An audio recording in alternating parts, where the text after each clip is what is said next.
restoration drama is the Spanish tragedy written by Thomas Kidd, and we have already taken two lectures on the Spanish tragedy. First was on the summary of the Spanish tragedy, and the second was, the character list of the tragedy. Okay. Today our topic is the themes in the Spanish tragedy. What are the basic themes in Spanish tragedy? यानी आज हम Spanish tragedy के basic themes को discuss करेंगे। Already भी मैं आपको कुछ बता चुका हूँ कि जो इसमें थीम्स आते हैं, कि जो इसमें पहला थीम वो रिवेंज एंड जस्टिस है, कि ये प्ले शुरू ही इसी चीज़ से हुआ था कि थीम इसमें क्या थे, रिवेंज और जस्टिस था, लव एंड मेमोरी है। पहले हम इसको डिस्कस करेंगे रिवेंज एंड जस्टिस को क्या है, कि ये प्ले स्टार्ट ही रिवेंज से हुआ था कि जब डॉन एंड्रिया को मर्डर किया गया था, तो उसने जो है ना मतलब वो स्टार्ट में गॉड, डिवाइन गॉड और पावर्स से रिक्वेस्ट की थी कि उसको जो है ना मतलब अपने उस जो उसके साथ ज़्यादती की गई है उस चीज़ का उसको बदला, रिवेंज लिया जाए, उसको ये अथॉरिटी दी जाए ताकि वो बदला ले सके। ठीक हो गया। तो जो इसका फर्स्ट थीम है वो रिवेंज है, रिवेंज एंड जस्टिस है। रिवेंज एंड जस्टिस में वेंजियंस इज माइन हायरोनिमो। ठीक है, हायरोनिमो कौन था? होरेशियो का फादर था हायरोनिमो, कैरेक्टर है ये। वेंजियंस इज माइन, वेंजियंस का मतलब होता है, मतलब है कि आप किसी से बदला लें, इंतकाम लें। रिवेंज, वेंजियंस ये सब सेम चीज़ें हैं। ये वेंजियंस इज माइन हायरोनिमो, ये वर्ड्स हायरोनिमो ने बोले थे कि वो बदला लेना चाहता था। And he speak for to show his love with his son. मतलब हायरोनिमो ने ये लाइन्स क्यों बोली थी? क्योंकि उसके बेटे का मर्डर किया गया था। इस वजह से हायरोनिमो ने कहा था, एक्ट 3, 4 और 5 डिफरेंट एक्ट्स में उसने ये लाइन्स बोली थी कि जो है ना ये, और ये बेसिकली वेंजियंस इज माइन एक ज़र्बुल मिसल आप समझ लें जो एलिज़ाबेथन्स में यूज़ की जाती है। ठीक है, वो इस चीज़ को एक एज ए ज़र्बुल मिसाल, एक प्रोवर्ब के तौर पर यूज़ करते हैं, और हायरोनिमो मोस्टली यही प्रोवर्ब यूज़ करता था कि वेंजेंस इज माइन, कि इंतकाम मैंने लेना है, बदला मैंने लेना है। और हायरोनिमो किस चीज़ का बदला लेना चाहता था? यानी वो अपने उस बेटे की मर्डर का बदला लेना चाहता था, जो अदर कैरेक्टर्स हैं इस प्ले में, इस ड्रामे में, उनसे वो लेना चाहता था। ठीक हो गया। सेकंड है revenge is left to God. इस लाइन का मतलब क्या है कि रिवेंज, बेसिक हम पढ़ो तो इस रिवेंज को नहीं है कि revenge is left to God, कि रिवेंज को गॉड से किस तरह रिलेट किया गया है, कि जैसे डॉन एंड्रिया ने स्टार्ट में, ये प्रोसरपाइन थी, द अंडरवर्ल्ड क्वीन थी। ठीक हो गया। यानी ये चीज़ें इन लोगों के जिम्मे थी कि इन लोगों ने इस revenge is left to God, revenge is left for God के एलिज़ाबेथन ने जो रिवेंज का ट्रेंड था वो किस लिए छोड़ा हुआ था? गॉड के लिए छोड़ा हुआ था। और डॉन एंड्रिया ने भी यही कहा था कि जो है ना उसका बदला क्या लेंगे? गॉड लेंगे। गॉड कौन थे? अंडरवर्ल्ड क्वींस थी, अंडरवर्ल्ड पावर्स थी। उन लोगों की परमिशन के बगैर क्या था, वो रिवेंज इम्पॉसिबल था। तो ये मतलब है उन चीज़ से मंसूब किया गया था कि आया कि वो कब रिवेंज लेंगे, और जैसे भी लेंगे वही लेंगे। तो revenge is left to God. Revenge को किस चीज़ के लिए छोड़ा गया था? गॉड के लिए छोड़ा गया था। गॉड कौन था? प्रोसरपाइन और प्लूटो था, जो कि अंडरवर्ल्ड क्वीन थी। प्रोसरपाइन और प्लूटो क्या था? ये वहाँ का मतलब ये क्वीन थी और ये शहजादा था, ऐसे आप समझिए। ठीक हो गया। थर्ड है relationship of revenge and justice through out the play.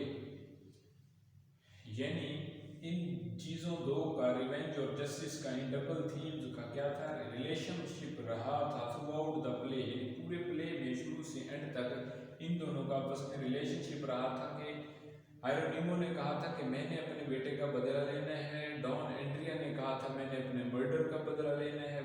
जब मतलब वो उस बदले के लिए मूवमेंट कर रहे थे, कोई ना कोई कोशिश कर रहे थे, उनका बेसिक मतलब क्या था कि उनको जस्टिस प्रोवाइड किया जाए, उनको मतलब है कि इंसाफ मिलना चाहिए। तो इसी वजह से कहा गया कि इस रिवेंज और जस्टिस के थीम में ये दोनों थ्रू आउट द प्ले इकट्ठे रहे हैं, शुरू से लेकर एंड तक। ठीक हो गया।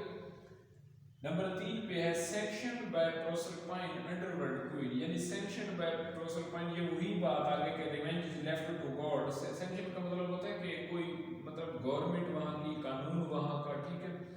By professor pine underworld queen, ये अंडरवर्ल्ड क्वीन थी, इसी के अंडर था कि वो कानून के तहत किस तरह से उनके मतलब है रिवेंज लेती है, ठीक हो गया।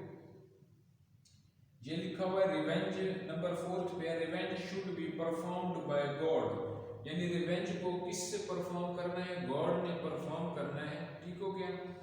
और इस चीज की हायरोनिमो को कुछ टेंशन्स थी कि पता नहीं हमने इन चीजों को इन गॉड से रिलेट कर लिया, अंडरवर्ल्ड क्वींस से, ठीक है, अंडरवर्ल्ड डिवाइन पावर से हमने इन चीजों को रिलेट कर लिया। आया कि ये हमें कब इंसाफ मुहैया करते हैं, जल्दी करते भी हैं या नहीं करते, इस तरह की बहुत सी बातें हायरोनिमो के जहन में आया करती थी कि पता नहीं कब ये चीजें परफॉर्म होंगी, ये रियल साबित होंगी, ठीक हो गया। तो revenge should be performed by God, ये उनके जहन में था कि इसको अंडरवर्ल्ड ही इस चीज को क्या करेगी, इस पे लॉ को अप्लाई करेगी। ये 5th पे Hieronimo the agent of divine vengeance, ठीक है। वेंजेंस का मतलब आपको मैंने बताया कि इंतकाम लेना, कि हायरोनिमो को मुकर्रर किया गया था as an agent to divine vengeance. Divine vengeance वही अंडरवर्ल्ड की जो पावर्स थी, उन्होंने हायरोनिमो को एक एजेंट के तौर पर मुकर्रर किया था, एक खुफिया एजेंट के तौर पर, यानी ये वहाँ पे वर्क कर रहा था और इसने कई अटेम्प्ट्स की थी कि मतलब किसी तरह इसको मौका मिले तो ये उनसे बदला ले सके। तो ये एजेंट ऑफ डिवाइन वेंजेंस, ये इनकी तरफ से एज एन एजेंट मुकर्रर किया गया था, ठीक हो गया। अब ये है revenge in England, leaving revenge to God, यानी इंग्लैंड में एक ट्रेंड था, बहुत से लोगों के माइंड में ये बातें आया करती थी कि आया कि हम हर मौत का रिवेंज लेंगे, जो भी बंदा इस इंग्लैंड में मरेगा, एलिज़ाबेथन्स में जो लोग मरेंगे, क्या हम उन सब का बदला लेंगे। तो उस चीज का जवाब ये था, मतलब कुछ लोग इस चीज को मानने वाले थे कि revenge in England should be taken by the God, कि रिवेंज जो है वो इंग्लैंड में छोड़ दिया जाता है उन गॉड्स पर, कि किसी साथ कुछ गलत होता है तो उसका रिवेंज ये गॉड्स लेंगे, ठीक है। ये कुछ लोगों का अकीदा था, वो इस चीज पे बिलीव करते थे कि हमने जो है ना इन लोगों से अपने जो गलत काम हमसे हुआ है, जो हमारे साथ ज्यादती हुई है, जो हमारा मर्डर किया गया है, उसका बदला हम हर आया दूसरा पहला तीसरा बंदा नहीं शुरू हो जाएंगे कि जी मैंने बदला लेना उसने लेने, नहीं, ये बदले लेंगे। कौन लेगा, लिविंग रिवेंज टू गॉड, यानी रिवेंज की कहानी उन्होंने छोड़ी गॉड्स पे दी थी, गॉड्स अंडरवर्ल्ड क्वीन थी, इस प्ले की बात हो गई, ठीक हो गया। कुछ उन्होंने जो इंग्लैंड के जो एलिज़ाबेथन्स के जो ट्रेंड्स थे उनको भी जाहिर किया गया, ठीक हो गया।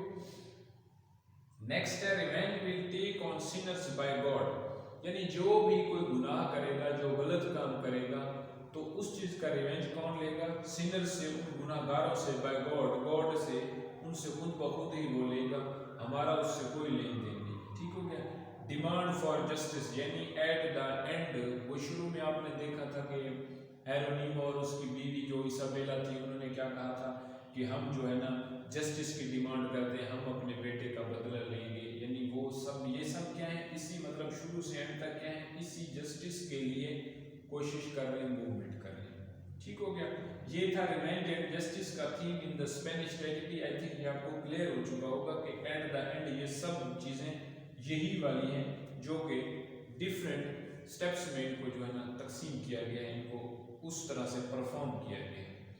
नेक्स्ट है हमारा लव एंड मेमोरी, कि इस हमारे ड्रामा में लव एंड मेमोरी का क्या थीम है। लव एंड मेमोरी क्या है, आयरॉनिकली एक्सप्रेशन ऑफ लव, यानी इस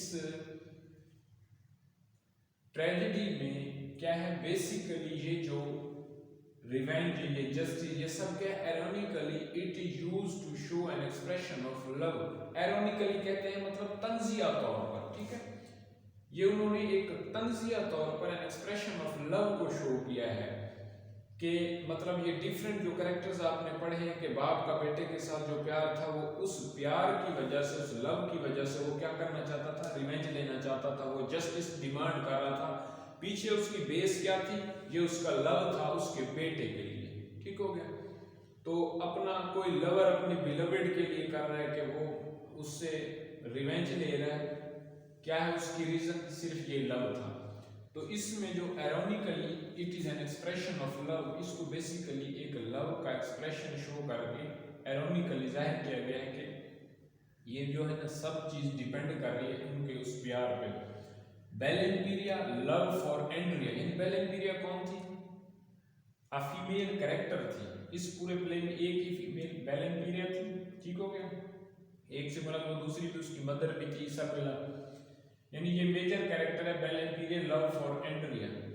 बेलेम्पीरिया शुरू में आपको पता था कि जो है ना इसने एंड्रिया से ये प्यार करती थी, ठीक हो गया, और एंड्रिया को मर्डर कर दिया था बाल्थाजार ने किया था, क्योंकि बाल्थाजार फॉल इन लव विद बेलेम्पीरिया, इस वजह से उसने एंड्रिया को कत्ल कर दिया था, ठीक हो गया। तो Bel-imperia love for Andrea revenge against Balthazar, यानी ये इस प्यार की वजह से बाल्थाजार से रिवेंज लेना चाहती है कि उसने उसके बाल्थाजार ने बेलेम्पीरिया के लवर एंड्रिया का मर्डर किया था, तो ये उस वजह से उससे बदला लेना चाहती थी। बदला क्या था, उसका जो लव का जो पैमाना था जो वो बहुत ज्यादा क्या था, मतलब एक पीक लेवल का था, इस वजह से वो उससे रिवेंज लेना चाहती थी। नेक्स्ट है Balthazar revenge against Horatio because he love Bel-imperia. अब ये बाल्थाजार की कहानी जहाँ खत्म नहीं हुई, अब बाल्थाजार क्या है, revenge against Horatio.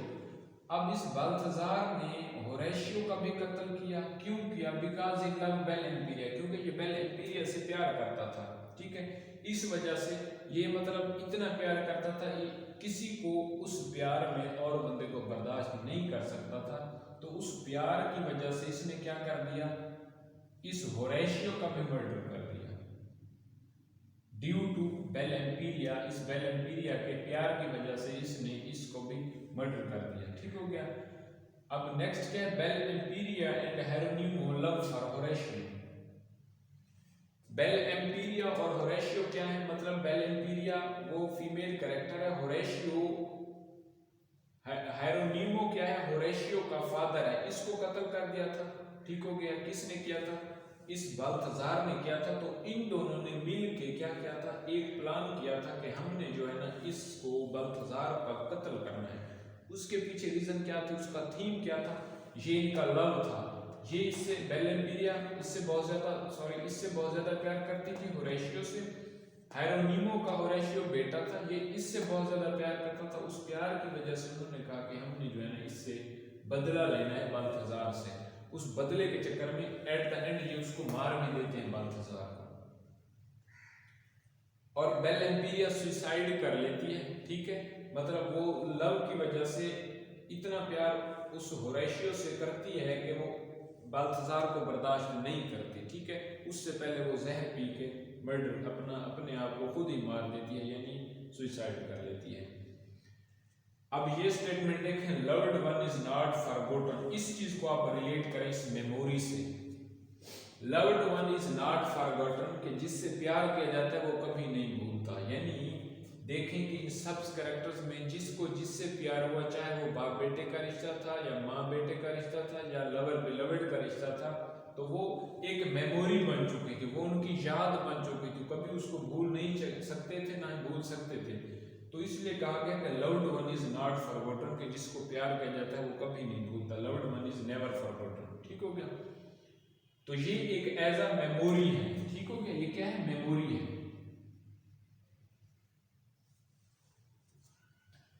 Don Andrea revenge is understandable, ठीक है, यानी अब मैंने आपको पहले बताया था कुछ लोगों के जहन में ये बात आ चुकी थी कि आया कि हम हर मरने वाले का रिवेंज लेते फिरेंगे, हर जो बंदा इंग्लैंड में मर रहा है बस उसका रिवेंज ही होगा, गलत नहीं।